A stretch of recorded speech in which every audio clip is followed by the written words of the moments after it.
আজকে ইসলামী ছাত্র শিবির যে জায়গায় এসে দাঁড়িয়েছে, এটি হঠাৎ করে আসমান থেকে নাজিল হওয়া কোনো বিষয় না, বরং আমাদের প্রতিটি শহীদের রক্ত, আমাদের সে রক্তের যে ইস্তিহার, যে প্রেরণা, সেই প্রেরণার উপর ভিত্তি করে আল্লাহ রাব্বুল আলামিনের একান্ত মেহেরবানিতে আজকে আমরা এখানে এসে দাঁড়াতে পেরেছি। আজকে এখানে ঢোকার পরেও আমি নিঃসন্দেহে এখানে যারা আছেন সবার ভিতরে এই উপলব্ধি হচ্ছে সব দিকে লাল ছোপ লেগে আছে। আমাদের যেখানে বসেছি সেখানেও লাল, আমাদের উপরেও লাল, 4-5টা লাল হয়ে আসছে। এটাই গত 16 বছর 28 অক্টোবর থেকে শুরু করে গত 16 বছরে ফ্যাসিবাদী হাসিনার এই বাংলাদেশটা এমন লাল হয়েছিল, এখনো পর্যন্ত সেভাবে লাল হয়ে আছে। আমার মুকাদ্দিসকে ফিরে আসলে তখন নিজেকে অনেক বেশি ব্যর্থ মনে হয়েছিল। সম্মানিত উপস্থিতি, আমরা এই প্রজন্ম এবং সকলেই ফেরাউন এবং নমরুদের ইতিহাস কোরআন থেকে, বিভিন্ন ইতিহাসের বই থেকে পড়েছি। আমরা কিছুটা উপলব্ধি করার চেষ্টা করতাম যে ফেরাউন নমরুদরা কতটা কঠোর ছিল, কতটা কঠিন ছিল, কতটা নির্মম ছিল। পৃথিবীর ইতিহাসে যুগে যুগে অনেক গণহত্যা, নারকীয় হত্যাকাণ্ড, নির্মমতা, নিষ্ঠুরতার ইতিহাস আমরা পড়েছি, জেনেছি। কিন্তু আমরা আমাদের এই বয়সে, আমাদের এই প্রজন্মের মধ্য দিয়ে আমরা দেখেছি যে খুনি হাসিনা কতটা নির্মম হতে পারে, কতটা নিষ্ঠুর হতে পারে। 2006 সালের 28 অক্টোবর এখনো যদি আমরা চিন্তা করি, কল্পনা করি, আমাদের চোখের সামনে ভেসে আসে যে আমাদের ভাইদেরকে মুহুর্মুহু গুলি করা হচ্ছে, আমাদের ভাইদেরকে লগি বৈঠা দিয়ে নির্মম ভাবে ক্ষত বিক্ষত করা হচ্ছে, আমাদের ভাইদেরকে শুধু হত্যাই নয় বরং সেই লাশের উপর তারা পৈশাচিক ভাবে, উন্মত্ত ভাবে নৃত্য করার দৃশ্য আমরা এখনো চোখের সামনে ভাসছে। 28 অক্টোবর মানে হাসপাতালের বেডগুলোতে, হাসপাতালের সিঁড়িগুলোতে, হাসপাতালের করিডোরগুলোতে আমাদের ভাইদের চোখ রক্ত পড়েছিল। এটা ছিল 28 অক্টোবর। সে 28 অক্টোবরের উপর ভিত্তি করে খুনি হাসিনা 1/11 নামক যে বাংলাদেশের জন্য কালো অধ্যায় সেটি রচনা করেছিল এবং বাংলাদেশে আলটিমেট একটি ফ্যাসিবাদী রাষ্ট্রে এবং ফ্যাসিবাদী অকার্যকর রাষ্ট্রে পরিণত করার জন্য নকশা এঁকেছিল। সেদিন হাসিনা ঘোষণা দিয়েছিল সারা দেশ থেকে সবাই রোগী বৈঠা নিয়ে ঢাকায় আগমন করার জন্য। বক্তব্যে বলেছিল 1/11 এবং 28 অক্টোবর এগুলো সবকিছু তার আন্দোলনের অংশ ছিল। বিশ্বাস করেন সেদিন আমরা বয়সে ছোট ছিলাম, হয়তো আমাদের এত বুঝ উপলব্ধি ছিল না, কিন্তু সেই ছোট্ট বয়সেও যখন আমরা 28 অক্টোবরের রক্তাক্ত ইতিহাসগুলো দেখেছি, বিভিন্ন ডকুমেন্টারির মাধ্যমে, ভিডিওর মাধ্যমে, মিডিয়ার মাধ্যমে, আমাদের সেই ছোট্ট অবুঝ মনগুলোর মধ্যেও এক ধরনের কাতরতা এবং আমরা আবেগ আপ্লুত হয়েছিলাম। সম্মানিত উপস্থিতি, ইসলামী আন্দোলন সবসময় শাহাদাতের পথ মাড়িয়ে চলে। ইসলামী আন্দোলনের ইতিহাস থেকে, নবী আলাইহিস সালামের ইতিহাস থেকে শুরু করে, সাহাবায়ে আজমাইনদের ইতিহাস থেকে শুরু করে আমাদের এই বাংলাদেশ, এই উপমহাদেশের প্রেক্ষাপটে, সারা দুনিয়ার প্রেক্ষাপটে সবসময় শাহাদাতের এই পথ মাড়ি দিয়ে সামনে এগিয়ে চলে। আজকে ইসলামী ছাত্র শিবির যে জায়গায় এসে দাঁড়িয়েছে, এটি হঠাৎ করে আসমান থেকে নাজিল হওয়া কোনো বিষয় না, বরং আমাদের প্রতিটি শহীদের রক্ত, আমাদের সে রক্তের যে ইস্তিহার, যে প্রেরণা, সেই প্রেরণার উপর ভিত্তি করে আল্লাহ রাব্বুল আলামিনের একান্ত মেহেরবানিতে আজকে আমরা এখানে এসে দাঁড়াতে পেরেছি। আজকে এখানে ঢোকার পরেও আমি নিঃসন্দেহে এখানে যারা আছেন সবার ভিতরে এই উপলব্ধি হচ্ছে সব দিকে লাল ছোপ লেগে আছে। আমাদের যেখানে বসেছি সেখানেও লাল, আমাদের উপরেও লাল, 4-5টা লাল হয়ে আসছে। এটাই গত 16 বছর 28 অক্টোবর থেকে শুরু করে গত 16 বছরে ফ্যাসিবাদী হাসিনার এই বাংলাদেশটা এমন লাল হয়েছিল, এখনো পর্যন্ত সেভাবে লাল হয়ে আছে। ইসলামী ছাত্র শিবির তার প্রতিষ্ঠা লগ্ন থেকে এখন পর্যন্ত জুলাই এবং আগস্টের আগে পর্যন্ত আমাদের 234 জনকে জীবন দিয়েছেন। ছাত্র শিবির 77 সালের প্রতিষ্ঠান মাত্র 4 বছর অতিক্রান্ত হওয়ার মধ্যেই রাজশাহী বিশ্ববিদ্যালয়ে নারকীয়ভাবে আমাদের 4 জন ভাইকে হত্যা করেছিল। আমাদের ভাইদেরকে ইটের উপর মাথা রেখে আরেকটি ইট দিয়ে থেতলিয়ে দেওয়া হয়। তাদের অপরাধ কি? তাদের অপরাধ হচ্ছে তারা এই জমিনে আল্লাহর দ্বীনকে প্রতিষ্ঠা করতে চায়। তাদের অপরাধ কি? তাদের অপরাধ হচ্ছে তারা আল্লাহর উপর ঈমান এনেছে। তারা কেন আল্লাহর উপর ঈমান এনেছে?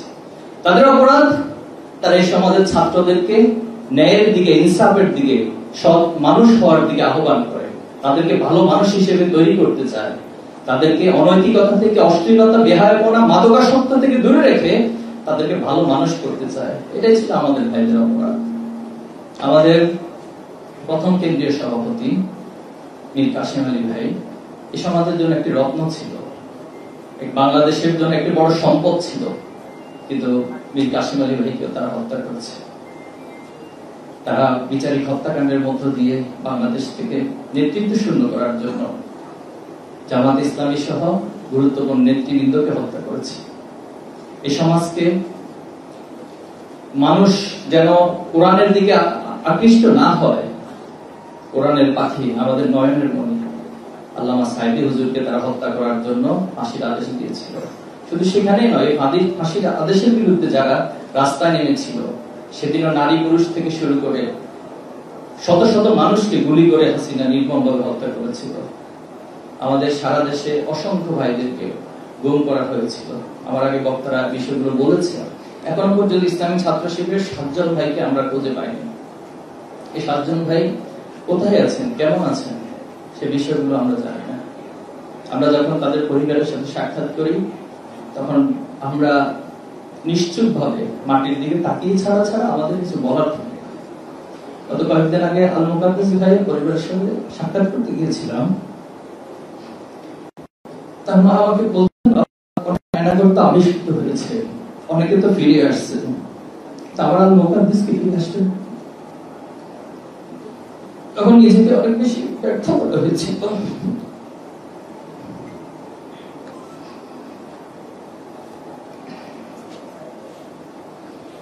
এবং বাংলাদেশের প্রতিটি ভূমিকৃত যারা ফিরে আসেন, সকলের পরিবারে এই চিন্তা এবং এই অবস্থা বিরাজ করছে। আমাদের অসংখ্য ভাইদেরকে হত্যা করার পরে লাশগুলোকে গুম করা হয়েছে। চট্টগ্রাম বিশ্ববিদ্যালয়ের শহীদ আইনুল হক ভাই নামে আমাদের একজন ভাইকে শহীদ করা হয়েছে। এখন পর্যন্ত তার পরিবারও জানে না তার লাশটা কোথায় আছে। আমাদের অনেক ভাইদেরকে হত্যা করে তাদের চোখগুলো উপরে ফেলা হয়েছে। তাদের মায়েরা বলেছিল যে আমার সন্তান কি এমন অপরাধ করছে, তাকে মেরেছ, কিন্তু তার চোখটাকে উপরে ফেলা দরকার ছিল। এ ছিল বাংলাদেশের চিত্র। এভাবেই বাংলাদেশ জুলাই এবং আগস্ট পর্যন্ত অতিক্রান্ত করেছে। জুলাই এবং আগস্টে এসে দীর্ঘ আমরা আমাদের জীবন দিব। আমরা একজন নয়, শত শত নয়, হাজার হাজার, লক্ষ লক্ষ যুবক জীবন দিব, কিন্তু বাংলাদেশকে এভাবে আর চলতে দেওয়া যায় না। এভাবে রক্তের বন্যার উপর দিয়ে বাংলাদেশ চলতে পারে না। আলহামদুলিল্লাহ, আল্লাহর একান্ত মেহেরবানি, আমাদের শাহাদাতের পথ মার্গে আজকে বাংলাদেশ একটি ফ্যাসিবাদ মুক্ত বাংলাদেশ এবং হত্যা, গুম, খুন মুক্ত একটি বাংলাদেশের দিকে অগ্রসর হচ্ছে। আমরা আশা করব অদূর ভবিষ্যতে আর কেউ এই বাংলাদেশ হাসিনার মতো হয়ে ওঠার চেষ্টা করবেন না। হাসিনার মতো খুনির মানসিকতা কেউ পোষণ করবেন না। হাসিনার মতো গুম করার মানসিকতা কেউ পোষণ করবেন না। যদি করে থাকেন, তাহলে হাসিনার যে পরিণতি, তার চেয়ে ভয়াবহ পরিণতি আপনাদেরকে ভোগ করতে হবে। এবং সেদিন আপনার প্রজন্মকে দায় দিবেন না। যদি আপনারা সেই একই মানসিকতা লালন করে বাংলাদেশকে পরিচালনা করার চিন্তা করেন, তাহলে এটা আপনাদের সবচেয়ে বড় ভুল হবে, সবচেয়ে বড় বুমেরাং সিদ্ধান্ত হবে। আমি আশা করব একটি সাংস্কৃতিক পরিবর্তনের মধ্য দিয়ে, একটি রাজনৈতিক ধারার পরিবর্তনের মধ্য দিয়ে এই প্রজন্ম যে প্রত্যাশা করে, যেমন বাংলাদেশ দেখতে চায়, যেমন রাজনীতি দেখতে চায়, আগামী দিনে যারাই রাজনীতি করবেন তাদেরকে প্রজন্মের এই চিন্তার সাথে, প্রজন্মের আকাঙ্ক্ষার সাথে বোঝাপড়া করেই রাজনীতি করতে হবে ইনশাআল্লাহ। আমরা আজকের এই প্রোগ্রামে আপনারা ধন্যবাদ, কৃতজ্ঞতা জানাচ্ছি। আমি বিশেষ দুটি দাবি জানাতে চাই। যেহেতু জুলাই এবং আগস্টকে কেন্দ্র করে যদি এর মধ্যে অনেক ধীরগতি হচ্ছে কাজগুলো, বিচারগুলো, কিন্তু আমরা প্রত্যাশা করি ট্রাইব্যুনালে যারা দায়িত্ব পালন করছেন তারা সততা, নিষ্ঠা এবং দায়িত্ববোধের সাথে প্রফেশনাল জায়গাকে করবেন, সম্পন্ন করবেন। পাশাপাশি যেহেতু 28 অক্টোবর হয়েছিল, পাটাতন তৈরি হয়েছিল এবং এই হত্যাকাণ্ডের মধ্য দিয়ে পরবর্তীতে প্রত্যেকটি হত্যাকাণ্ড সংঘটিত হয়েছিল। এজন্য এই হত্যাকাণ্ড, এটা যদিও মামলা হয়েছিল, চার্জশিট হয়েছিল, কিন্তু হাসিনার ক্ষমতা এসে এই সবগুলো মামলাকে তারা প্রত্যাহার করে নিয়েছিল। তো আমরা দাবি করছি যে এই মামলা ট্রাইব্যুনালে নতুন করে আবার চালু করে এই খুনিদের যথাযথ বিচার করতে হবে। 2 নম্বর যে দাবি আমরা দিয়ে বাংলাদেশের ফ্যাসিবাদের পাটাতন তৈরি হয়েছে, এজন্য এই হত্যাকাণ্ডে যারা এখানে নিহত হয়েছেন, শহীদ হয়েছেন, আমাদের ইসলামী 6 জন ভাই সহ টোটাল 18 জন, সারা দেশে 18 জন ভাইকে হত্যা করা হয়েছে। এই 18 জন ভাইকে তার পরিবার, যদিও তাদের দাবি আমাদের কাছে নেই, সরকারের কাছে কোনো দাবি নেই, কিন্তু ইসলামী ছাত্র শিবিরের জায়গা থেকে আমরা দাবি করছি তাদেরকে ক্ষতিপূরণ দেওয়া এবং শহীদ হিসেবে রাষ্ট্রীয়ভাবে স্বীকৃতি দিতে হবে। আমরা শহীদ পরিবারের কাছে যখন যাই, শহীদ পরিবার আমাদেরকে সান্ত্বনা দেওয়ার প্রয়োজন হয় না, বরং ওনারা আমাদেরকে সান্ত্বনা দিয়ে বলেন যে বাবা, আমার সন্তানরা যে জন্য জীবন দিয়েছেন, তোমরা সেই প্রত্যাশা বাস্তবায়ন করবে, তোমরা সবসময় সত্যের পক্ষে থাকবে, তোমরা সবসময় ন্যায়ের পক্ষে থাকবে, এক আল্লাহ ছাড়া কাউকে ভয় পাবে না। শহীদ পরিবারের মায়েরা, বাবারা আমাদেরকে আশ্বাস দেয়। বিশ্বাস করেন, আমরা এই প্রজন্ম ঘোষণা দিচ্ছি আপনাদের সামনে ওয়াদা করছি, আমরা বাংলাদেশে ন্যায় এবং ইনসাফ ব্যতীত কোন ফ্যাসিবাদ কায়েম হতে দিব না ইনশাআল্লাহ।